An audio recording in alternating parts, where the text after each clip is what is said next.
लालकुआं की विधवा महिला से दुष्कर्म और बेटी से छेड़छाड़ के मामले में 12 दिनों से फरार चल रहे नैनीताल दुग्ध संघ के अध्यक्ष मुकेश बोरा पर पुलिस ने ढोल नगाड़े लेकर 82 की कार्रवाई कर दी है।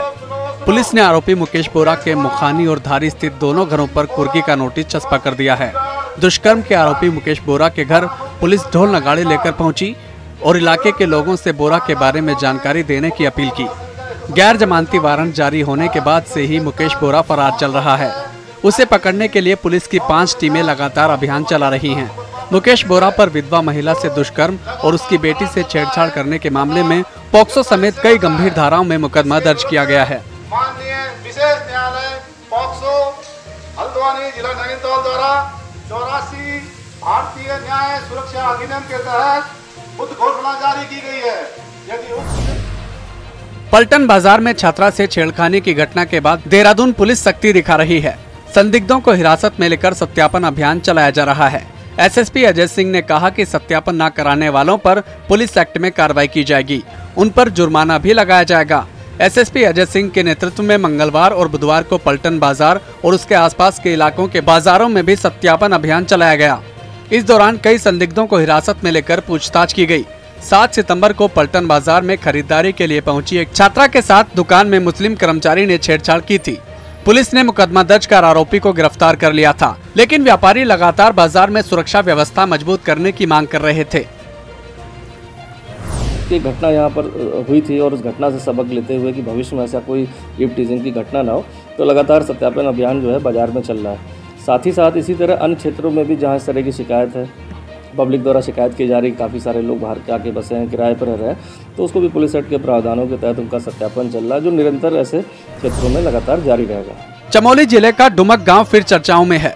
डुमक के ग्रामीण सड़क की मांग करते हुए पिछले 42 दिन से क्रमिक उपवास कर रहे हैं। खास बात यह है कि अनशनकारियों में 100 साल की बच्ची देवी भी हैं। बच्ची देवी अपनी मांगों को लेकर अड़िग हैं।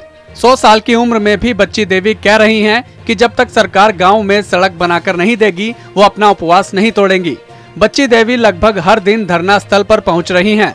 बता दें कि डुमक गांव के लोगों ने शनिवार को अपनी मांगों के साथ कैंडल मार्च भी निकाला था और सरकार के खिलाफ नारेबाजी की थी। डुमक गांव के लोगों ने 18 सितंबर को सीएम धामी के जरिए प्रधानमंत्री मोदी को ज्ञापन भेजने का भी ऐलान किया है। पौड़ी जिले के नगर पंचायत सतपुली में पिछले कई दिनों से पानी की समस्या से परेशान लोगों का गुस्सा फूट पड़ा। गुस्साए लोगों ने जल संस्थान के जेई सुशील कुमार को हटाने की मांग करते हुए जल संस्थान के दफ्तर का घेराव किया और जमकर नारेबाजी की। लोगों का कहना है कि जल संस्थान में कोई भी समस्याओं का समाधान करने के लिए फोन नहीं उठाता है। लंबे समय से पानी की समस्या भी दूर नहीं की जा रही है। स्थानीय लोगों ने एसडीओ जल संस्थान को 5 सूत्रीय मांगों का ज्ञापन सौंपा है।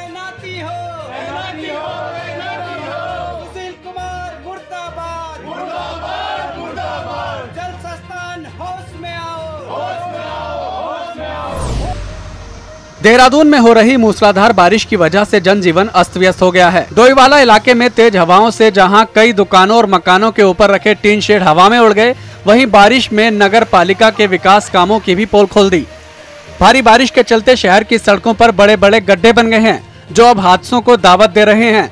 लगातार बारिश के कारण लोगों को भारी परेशानी का सामना भी करना पड़ रहा है।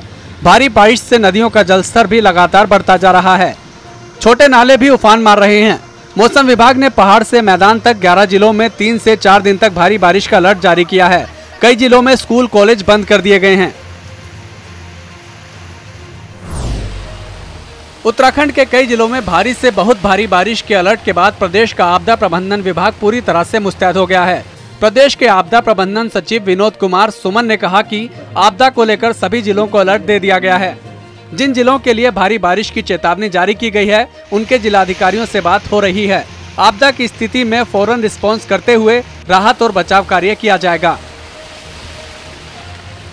कुछ जनपदों के लिए रेड अलर्ट और कुछ जनपदों के लिए ऑरेंज अलर्ट जारी किया गया है। जिन जनपदों में रेड अलर्ट जारी किया गया है, वहाँ के जिलाधिकारी से मैं टच में हूँ। कल मेरी सभी से बात हुई है, डिटेल में क्या क्या कार्रवाई की जानी है इसके बारे में बात हुई है। लिखित में उनको पहले भेजा जा चुका है ऑफिस के द्वारा। हमारा प्रयास है कि जब तीव्र बरसात होगी या अधिक बरसात होगी तो उसमें क्या क्या मेजर्स लिए जाने हैं, क्या क्या कार्रवाई की जानी है, उसके लिए वो कार्रवाई करें। नैनीताल के काठगोदाम स्थित रानीबाग में गणपति विसर्जन के दौरान हादसा होते होते बचा। गणपति विसर्जन के लिए आया एक युवक गोला नदी में बह गया। मौके पर तैनात जल पुलिस के जवानों ने फौरन रेस्क्यू कर युवक को नदी से बाहर निकाल लिया। नैनीताल जिले में बुधवार देर शाम से बारिश हो रही है, जिससे नदी नाले उफान पर हैं। पुलिस और जिला प्रशासन लोगों से नदी नाले किनारे नहीं जाने की अपील कर रहे हैं। इसके बाद भी लोग जान जोखिम में डालकर नदी नालों के करीब जा रहे हैं।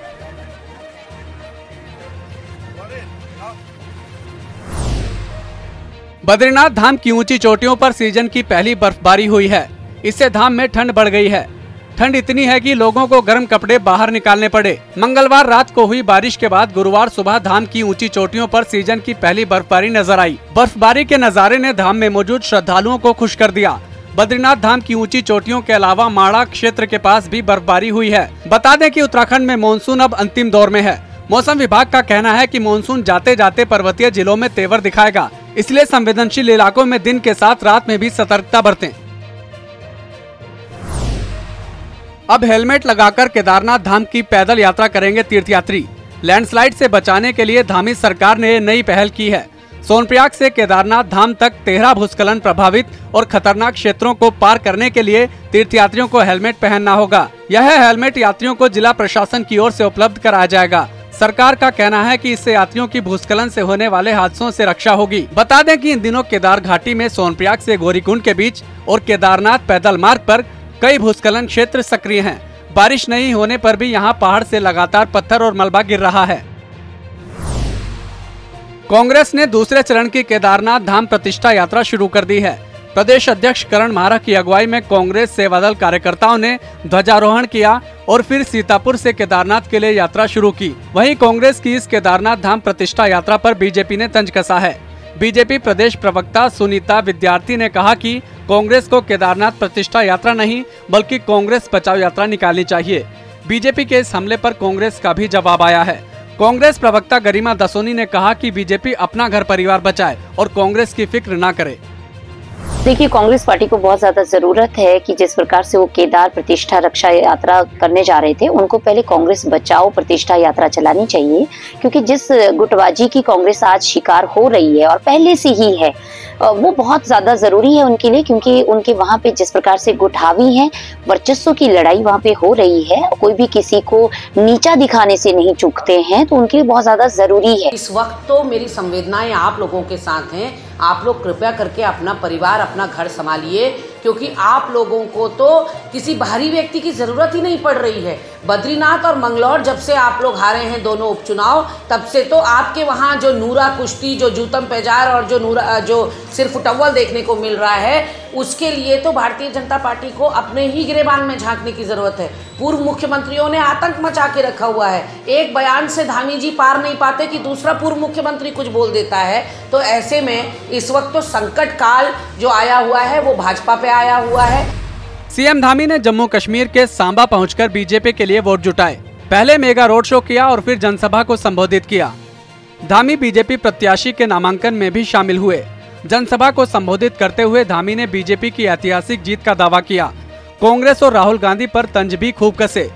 धामी ने कहा कि कांग्रेस के शहजादे भी आज कश्मीर के अंदर आ जा पा रहे हैं, तो इसका श्रेय भी प्रधानमंत्री नरेंद्र मोदी को ही जाता है।